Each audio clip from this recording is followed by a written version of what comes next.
Welcome back. In this lesson, we're going to talk about project schedule. Project schedule is clearly one of the most important knowledge areas, and it's also one of the triple constraints. Remember, schedule, budget, and scope. Also, remember that project is a temporary endeavor. It has a start date and the end date, and we schedule the project between those two dates. The end date is a result of our scheduling process. Statistically, most of the conflicts that occur in projects occur due to different visions of project schedule. One of the success criteria for the project is to make sure that the project is delivered on time. What does it mean on time? It means that all the stakeholders that are waiting for your project to be delivered, that are waiting for the final result or product or service that your project delivers, have that question in mind: when? So it's one of the most pressing questions. Project schedule management is a group of processes dealing with detailed planning of the project timeline and controlling the timeline to make sure that stakeholder expectations and project schedule commitments are met. It is fair to assume that most of those processes will be related to planning, and they will fall under planning process group. The first process is plan schedule management. It's planning process group. Define activities, sequence activities, estimate activity durations, develop schedule. Those are 5 planning processes. And process number 6, that falls under monitoring and controlling process group, is called control schedule. Now let's look at these processes one by one. Plan schedule management. Plan schedule management is the process of creating the schedule management plan. It could be a subsidiary project management plan, or it could be part of the overall project management plan. Different organizations use different standards. Sometimes we put all the project management plan components into one document, or we create the basic project management plan and refer to additional documents, which we call subsidiary project management plans. Schedule management plan is a document that establishes project schedule baseline and defines how schedule variances will be identified and addressed. Schedule baseline, what is it? It is the final project's schedule. It is the final until we come up with a new baseline, of course. When can we come up with a new baseline? If there is a change request, or if there are circumstances that require from us to move the schedule, to change something in the schedule, to come up with new dates for completion of certain activities on our project. Schedule variances, what are they? They are deviations from schedule baseline, which we are going to identify as we control our schedule. Define activities. Project activities are low-level schedule elements. Activities typically have a start date, an end date, and duration. Milestones are like activities. They don't have duration, they don't have start date, end date, they have just one date when they took place. A milestone is typically an event. So milestone happens on a particular date at a particular time. For example, bricks were delivered. That's a milestone. Activities have resource or resources assigned to complete them. Activities may be decomposed into smaller activities. So as we go through the definition of activities, we have an activity, let's say, called create a wall. So in order to create a wall, we need to build a wall and paint a wall. So we have 2 activities. We broke our activity, create a wall, into 2, and they can be decomposed further. In order to define activities and milestones, we need to know the project scope baseline, as well as applicable organizational and industry practices and standards. They're called enterprise environmental factors and organizational process assets. And scope baseline, as you probably remember, it consists of the scope statement and the work breakdown structure, and the work breakdown structure dictionary that describes each element of WBS. It is easier to define activities when you have those work packages. So you pretty much assign activities to work packages. You match between the two. It's easier to identify all the activities on the project this way. Sequence activities. So once we have the complete list of activities, the next task would be to sequence them. We consider the following things. We consider activity dependencies and interdependencies. We consider which activities can run in parallel, and we consider things like lead and lag. Lead is the advance time for a successor activity. For example, we are delivering bricks to build a wall. And let's say we deliver bricks in a matter of 3 days. So after day 1, we have a fair amount of bricks that are already delivered. We're waiting for 2 more deliveries on day 2 and day 3. So with the first set of bricks, we can start building the wall. We can build the wall in parallel with the delivery of additional bricks. In this situation, we have a 2-day lead on wall building activity. A lag is the opposite. A lag is a delay for a successor activity after the preceding activity is complete. Let's say we patch the wall before we can paint it. And let's say it needs to dry in a matter of 2 days. So we're waiting for 2 days before we can paint the wall. So 2 days will be our lag for wall painting activity. There are 4 activity sequence relationships: finish to start, start to start, finish to finish, start to finish. The most common is finish to start. It means the preceding activity must finish before the successor can start. Estimate activity durations. Now we have the list of activities, we have dependencies, we have sequences. Now we need to understand how long each activity takes on its own. In order to do that, we need to have inputs. Inputs are resources and their availability, right? We need to know who will be performing activities, who is available to do the work. Risk register, what risks can impact our activity durations. Lessons learned documentation from previous projects. In some cases, similar activities were performed in the past, and we can learn some information from the previous projects. Project assumptions. We may have assumed something around project schedule, which we need to take into consideration. One, planning activity durations. Organizational and environmental aspects. We need to know which organizational aspects may impact the duration of our activities. Could be meetings or seminars that were planned for specific resources. Could be a strike. It could be a vacation that somebody will be taking. Here are just some of the techniques used for time estimating. Expert judgment. Sometimes there are experts who know how much time exactly each activity takes. Analogous estimating. We know that in the past we built a similar wall. It was 5 meters long and we built it in 5 days. Now we're building 7-meter long wall, so probably it will take 7 days. We are trying to estimate it using the previous experience. Parametric estimating. In that case, we use some mathematical models. 3-point estimating. It's when we use best case scenario, worst case scenario, and most likely scenario. We provide 3 possible values, 3 possible durations. Bottom-up estimating. It's used when we have time estimates for smaller components, for small activities. So we use those durations, we put them together, and we go from the bottom to the top of our tree when we were decomposing activities, trying to understand how much the bigger activities will take, if we know that its child activities will take a certain amount of time. And of course, data analysis. We analyze all the data related to that could potentially impact the duration of our activity, all the data. Develop schedule. So now we have all the activities, we know the sequences, we know the durations. The big question right now is when our product, service, or result will be delivered. And in order to do that, we apply techniques to make sure that we deliver our best, that we put together a schedule that would work for our stakeholders and of course for the project team to deliver on time and to have enough time to complete the tasks.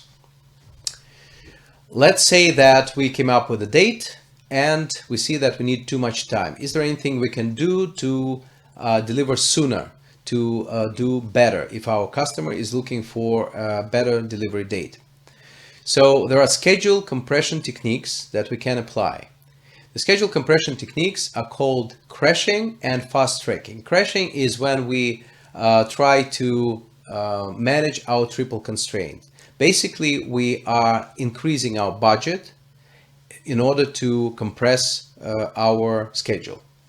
We preserve the scope, we increase the budget, we compress the schedule. One of the examples would be that we assign more resources to a particular activity and we manage to complete certain activity faster.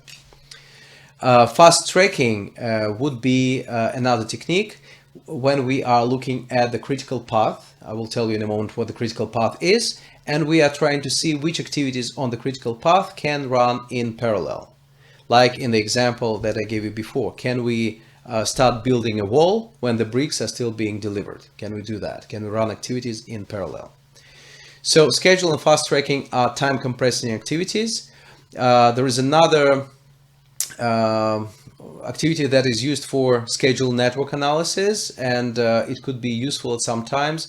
It is called resource leveling. Resource leveling is when we are trying to review project timeline, to review which resources are available and see if we're using them in the most efficient way. Because sometimes we know that resources will be free from certain activities that they have already completed. So we can move them to another activity, and by doing so, we can enhance our performance on that particular activity.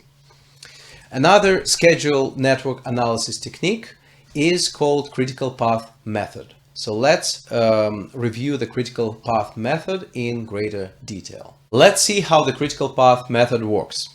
As a result of the application of this method, we will find the critical path on this network diagram. Right now, it is the network diagram. The critical path is the shortest time to complete the project, and it is the longest path through the network diagram. So we'll need to determine the longest path through the network diagram, and the activities on that path will be the critical path activities. Each of them cannot be extended, because if it is extended, then the entire duration of the project gets extended. Let's assign durations to each of these activities. So we have activities A, B, C, D, E, F, and G. We assign durations. Activity A takes 6 days, B takes 3 days, C takes 5 days, D takes 5 days, and you have the arrows that show the sequence of our activities. What we do first we apply the forward pass. Early start date is the earliest when the activity can start. Early finish is the earliest activity can finish. The early finish date is the early start date plus the duration of the activity. So we do a very simple math. For the first activity, it can start on the first date because it is the first activity in our sequence. It can finish on day 7 because we have 6 days of duration. Activity C that follows, it can start on day 7 because we need to finish activity A, and it lasts 5 days. So on day 12, it would be our early finish. Activity E, early start day 12, early finish day 16. Then we don't go to activity G at this point because it has 2 predecessors. We want to see what happens on the second path. We go to activity B and we determine that it can start on day 7 because it follows activity A. It lasts 3 days, so the early finish for that activity B will be on day 10. Activity D can start on day 12 because we are waiting for both activity B and activity C to end, and the latest one determines the early start date for activity D.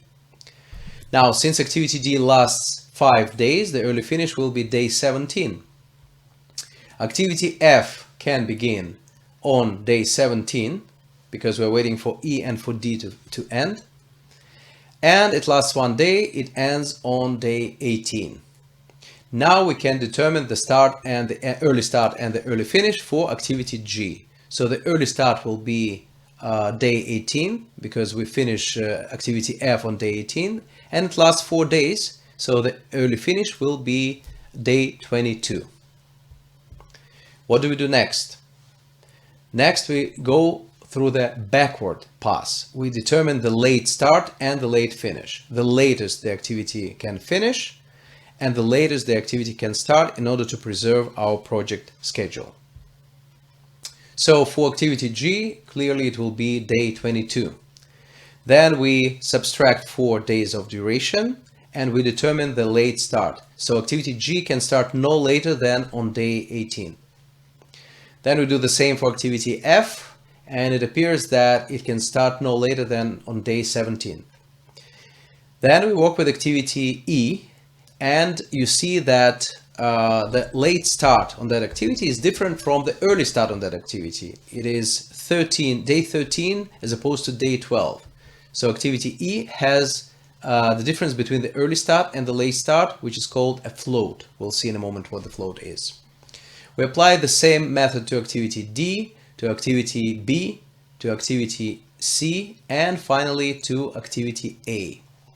Now we have late finish and late start, as opposed to early finish and early start for each activity. Before we move forward, let's look at some of the definitions of the critical path method. You will not be able to memorize them all right now. You'll probably come back to review this slide later. Let's go through them quickly. Late finish is the lowest late start value of immediate successors of our activity. Late start is determined as late finish minus activity duration. Total float is the maximum number of days an activity can be delayed without delaying the project completion date. Free float is the maximum amount of days an activity can be delayed without delaying the successor activity. That's the difference. Total float for the entire project, free float for the successor activity. Total float is defined as late start minus early start. Free float is the lowest early start of successors minus early finish of our particular activity. And critical path activities are those, this is the most important, critical path activities are those with zero float. You may ask me which float, total float or free float. I would say both, because if you have zero float, your free float is zero and your total float is zero.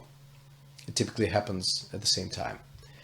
So now we're back to our network diagram and we calculate our floats. So we take the numbers on the bottom and we subtract the numbers on the top. So we see that for activity A, the floats will be 0. For activity for activity C, 0.